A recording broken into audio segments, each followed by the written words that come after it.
Electric field due to dipole, और second condition ले रहे हैं हम on equatorial line. Equatorial line जिसका दूसरा नाम है ब्रॉड, ब्रॉड ऑन पोजीशन या ऑन परपेंडिकुलर बाइसेक्टर। तीनों में से कोई भी वर्ड एग्जाम में लिखा हुआ आ सकता है। क्या है?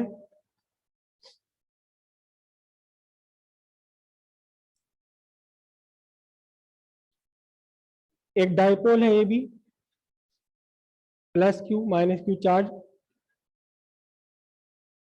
डाइपोल का मिड पॉइंट है ओ, डाइपोल लेंथ है आर, और इस डाइपोल के परपेंडिकुलर बाइसेक्टर पर, डाइपोल के परपेंडिकुलर बाइसेक्टर पर एक पॉइंट है P at distance r from the centre of dipole. ये पॉइंट है यहां पी, और पॉइंट पी पर नेट इलेक्ट्रिक फील्ड फाइंड करना है। Net electric field at point P,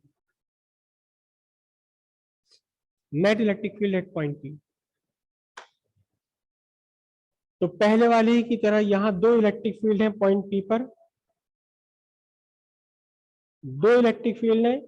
पहला electric field due to positive charge, and the electric field due to positive charge is always away from it. ये बना आपका E1 vector. कितना है ये E1 vector? ये E1 वेक्टर है 1/4 epsilon naught Q by BP square, और direction इसकी B से P की तरफ को। एक और इलेक्ट्रिक फील्ड है पॉइंट P पर, एक और इलेक्ट्रिक फील्ड है पॉइंट P पर due to negative charge, and the electric field due to negative charge is always towards it. This is E2 vector. और यहां E1 वेक्टर और E2 वेक्टर दोनों ही मैग्नीट्यूड में सेम है। रीजन, जितना डिस्टेंस BP है उतना ही डिस्टेंस AP है। तो E2 वेक्टर कितना है? E2 वेक्टर है 1/4 epsilon naught Q by PA square, और डायरेक्शन इसकी कहां है? P से A की तरफ PA कैप। अब क्योंकि ये दोनों इलेक्ट्रिक फील्ड एक दूसरे के एग्जैक्टली अपोजिट भी नहीं है, एग्जैक्टली सेम डायरेक्शन में भी नहीं है, दोनों के लाइन ऑफ एक्शन डिफरेंट है, तो वेक्टर सम लेने के लिए या तो हमें ट्रायंगुलर लॉ लगाना पड़ेगा या फिर इन वेक्टर्स को रिजॉल्व करना पड़ेगा। रिजॉल्व करना हमेशा आसान रहता है क्योंकि यहां से फिर वेक्टर को कहीं भी हटाना नहीं पड़ता आपको। E1 और E2 को दोनों को रिजॉल्व कर रहे हैं। E1 वेक्टर और E2 वेक्टर दोनों को रिजॉल्व करेंगे रेक्टेंगुलर कंपोनेंट में। दो एक्सिस ड्रॉ की मैंने, एक्स एक्सिस और वाई एक्सिस। जरूरी नहीं है कि आप इन्हें एक्स एक्सिस वाई एक्सिस ही कहें, दो एक्सिस है mutually perpendicular to each other. E1 vector से एक परपेंडिकुलर वाई एक्सिस पर एक वेक्टर बन गया, एक कंपोनेंट बन गया E1 वेक्टर का। E1 से परपेंडिकुलर ड्रॉप किया एक्स एक्सिस पर, एक कंपोनेंट बन गया E1 वेक्टर का एक्स कंपोनेंट। ये क्या है? E1 वेक्टर का एक्स कंपोनेंट, और वाई एक्सिस पर बना E1 वेक्टर का, सॉरी ये मैंने वाई एक्सिस पर है, ये एक्स एक्सिस पर है। इसके बाद आपने E2 को रिजॉल्व किया। E2 को रिजॉल्व करने के लिए E2 से आपने एक परपेंडिकुलर ड्रॉप किया वाई एक्सिस पर, ये आपका बना है E2 वेक्टर का y component, this is E2। और फिर आपने एक परपेंडिकुलर ड्रॉप किया x एक्सिस पर, जहां पहले E1 का कंपोनेंट था वहीं ठीक उसी के ऊपर आ गया E2 का भी कंपोनेंट। ये कौन सा है? ये E2 का x कंपोनेंट है। E1 y component, E2 y component, दोनों एक दूसरे के सेम स्ट्रेट लाइन पर है, एक दूसरे के अपोजिट है, और इनके मैग्नीट्यूड भी इक्वल है। मैग्नीट्यूड क्यों इक्वल है? क्योंकि E1 में आ रहा है बीपी स्क्वायर और E2 में आ रहा है पीए स्क्वायर। सिंपल सी बात है, magnitude of E1 equals magnitude of E2। Why? Since BP equals PA, BP और पी आपके इक्वल है, ये दोनों वेक्टर्स मैग्नीट्यूड।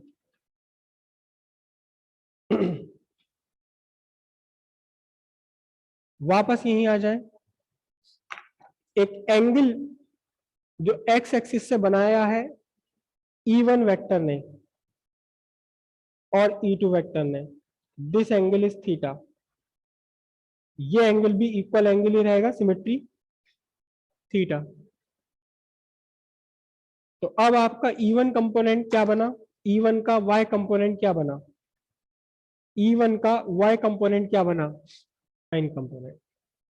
तो यहां आपका जो E1y है, E1y है, E1y आपका क्या बनता है? E1y कंपोनेंट का मैग्नीट्यूड बनेगा E1 साइन थीटा। और इसी तरह से E2 का y कंपोनेंट क्या बनेगा? E2 के y कंपोनेंट का मैग्नीट्यूड होगा E1 sine theta, E2 sine theta.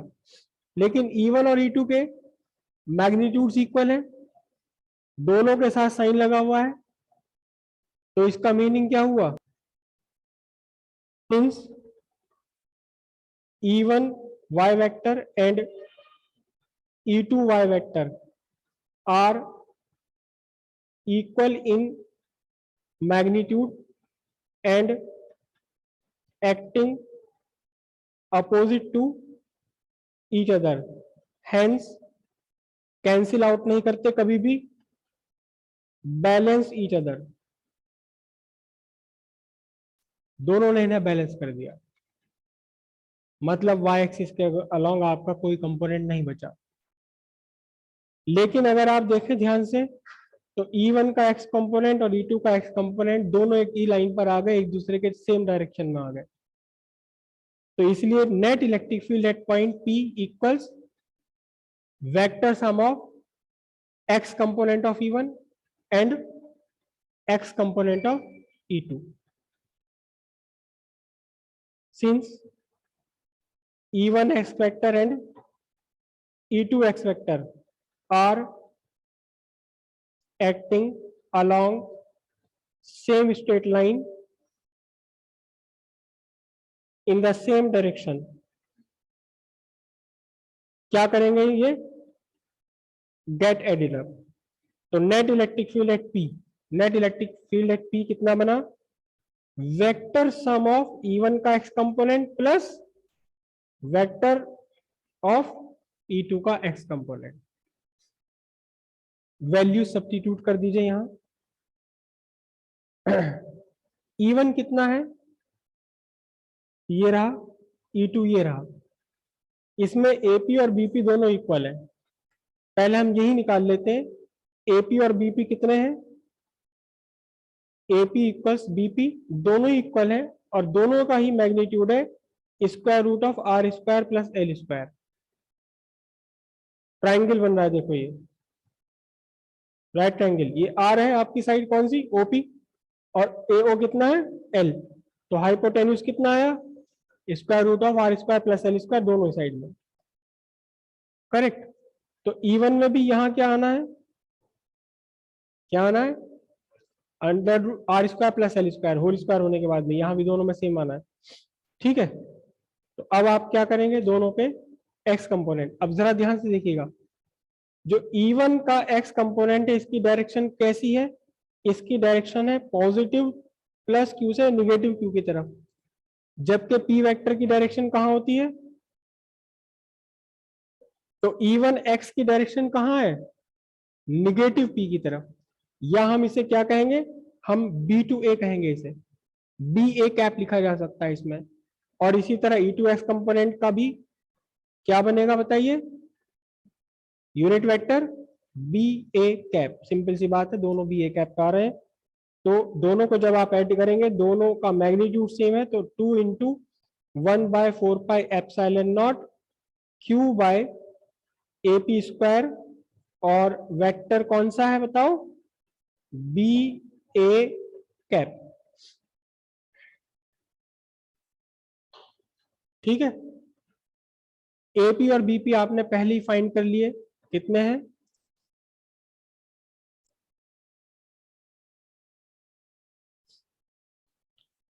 One by 4πε0, कितना है ये, R square plus L square into BA cap. हाँ, मैग्नीट्यूड, इनके मैग्नीट्यूड E1 एक्स कंपोनेंट कितना बनेगा, कॉस कंपोनेंट, और E2 एक्स क्या है, कॉस कंपोनेंट, तो दोनों के ही साथ में क्या आना है बताओ, कॉस थीटा यहाँ आना है, और इस कॉस थीटा की वैल्यू सब्स्टिट्यूट कर दीजिए आप, ये थीटा है कॉरस्पॉन्डिंग एंगल, ये थीटा ऑर्डिनेट इंटीरियर एंगल, तो कॉस थीटा की वैल्यू बेस अपॉन हाइपोटेन्यूज, कितना है बेस, L, और हाइपोटेन्यूज ये आपने फाइंड कर ही लिया है, तो यहां से आपके पास क्या आ जाना है बताओ, L divided by square root of R square plus L square. तो अब कुल मिलाकर आपके लिए क्या बनी कंडीशन,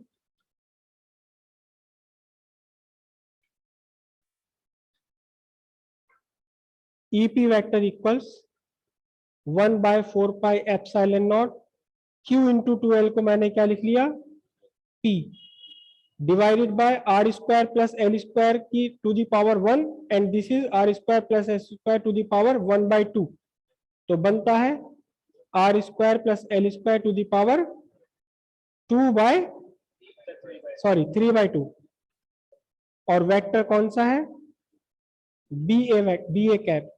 लेकिन अगर आप देखें ध्यान से, BA cap, this is BA cap, लेकिन आपका P वेक्टर कहाँ काम करता है, निगेटिव से पॉजिटिव की तरफ, तो अब आप BA कैप और P का मैग्नीट्यूड मिलाकर क्या बन जाएगा, ये negative of P vector.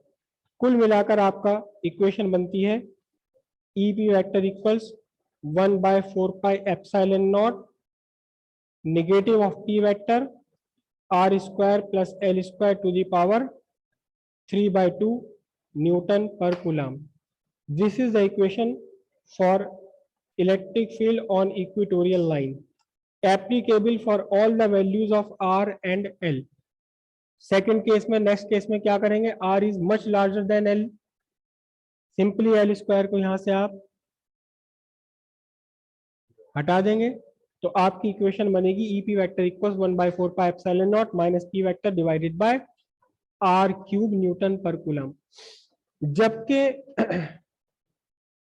Axial line पर बन रहा था 2P और इक्वेटोरियल लाइन पर आ रहा है केवल P, तो सिंपल सी बात यह है, एक क्वेश्चन का आंसर आपको दे रहा हूं जो बोर्ड में आ चुका, क्या क्या क्या बात है कि आपने डाइपोल से एक सर्टेन डिस्टेंस पर पॉइंट लिया एक्सियल लाइन पर, और उतने ही डिस्टेंस पर आपने इक्वेटोरियल लाइन पर पॉइंट ले लिया, तो बोर्ड ने कहा, बोर्ड में क्वेश्चन आया कि prove that the electric field intensity at the point on equatorial line is half the electric field on equatorial line, और वो साफ साफ यहां आपका सामने आ रहा है, एक एक्सियल लाइन वाले में 2P आ रहा है, और उतने ही डिस्टेंस R पर अगर आप इक्वेटोरियल पॉइंट पर लेते हैं तो आपका यहाँ क्या आ रहा है, पी आ रहा है। तो सेम डिस्टेंस पर एक्सियल लाइन वाले पॉइंट पर इलेक्ट्रिक फील्ड इक्वेटोरियल लाइन वाले इलेक्ट्रिक फील्ड का दुगना हो जाएगा। ठीक है, क्या मिस्टेक होती है इस डायग्राम के बनाने में? मैं अधूरा डायग्राम ड्रॉ कर रहा हूं, वो जो एक्स वाई एक्सिस मैंने ड्रॉ की थी वहां पर,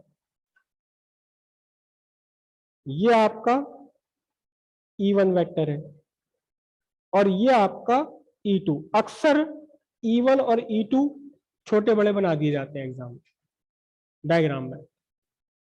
फिर क्या होता है, यहां से ये परपेंडिकुलर ना डालकर क्या मिस्टेक होती है, ये डाला ये डाला, ये मतलब नहीं कि यहाँ 90 90 बनना नहीं बन रहा, ये यहाँ लिखा ये यहाँ करा, कोई मतलब नहीं 90 बन रहा नहीं बन रहा, बस ठीक है हो गया। ये क्या हो गया, ये हो गया आपका साइन कॉस थीटा, एक साइन थीटा हो गया बस। जबकि करेक्ट अगर डायग्राम है, करेक्ट आपका डायग्राम है, तो ये रेक्टेंगुलर कंपोनेंट्स होते हैं। क्या है ये रेक्टेंगुलर कंपोनेंट्स हैं। ये इन सब से मिल करके एक परफेक्ट रेक्टेंगल ही बनना चाहिए, तभी तो ये रेक्टेंगुलर कंपोनेंट्स हैं। ये पूरा भी अपने आप में एक रेक्टेंगल हो और यहां से यहां तक पूरा भी अपने आप में एक रेक्टेंगल ही होना चाहिए, नथिंग अदर देन रेक्टेंगल। हाँ स्क्वायर तो हो सकता है, स्क्वायर भी एक रेक्टेंगल ही होता है, लेकिन अक्सर डायग्राम में ऐसे बना दिए जाते हैं, छोटे बड़े बना दिए, अलग अलग एंगल पर बना दिए, कोई मतलब नहीं ये थीटा बन रहा है या थीटा से ज्यादा बन रहा है, क्या बन रहा है।